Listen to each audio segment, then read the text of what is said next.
बच्चों, हमारा क्वेश्चन है what is the probability of 4 sons to a couple is. हमें प्रोबेबिलिटी निकालनी है कि एक कपल को 4 बेटे होने की क्या प्रोबेबिलिटी है।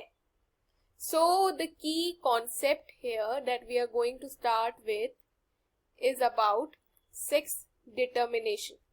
6 डिटर्मिनेशन। अब 6 डिटर्मिनेशन क्यों?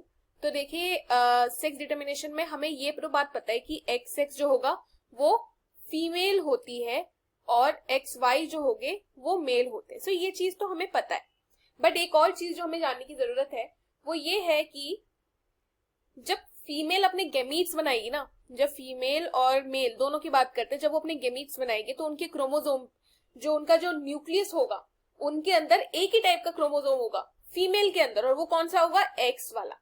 अगर मेल की बात करते तो मेल में 2 टाइप के गैमीट बनेंगे। कौन कौन से? एक हो गया एक्स और दूसरा हो गया वाई।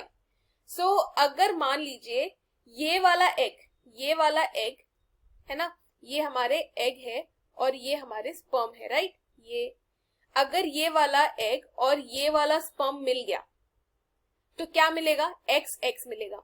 और मान लीजिए ये वाला एग और ये वाला स्पर्म मिला, यानी कि एक्स वाई, तो हमें क्या मिला?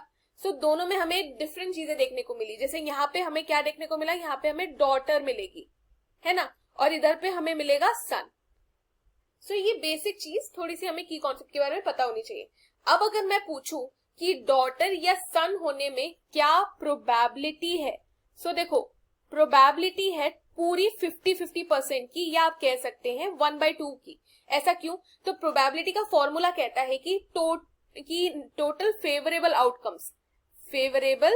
Outcomes upon the number of total outcome जो आपको दिख रहे हैं। यहाँ पे टोटल आउटकम हमें दिख रहे हैं 2, कि या तो सन होगा या तो डॉटर होगी।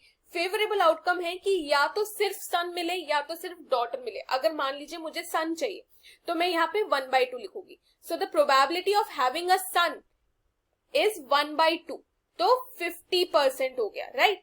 ये चीज कब हो रही है? ये चीज 1 टाइम हो रही है जब फर्टिलाइजेशन होगा।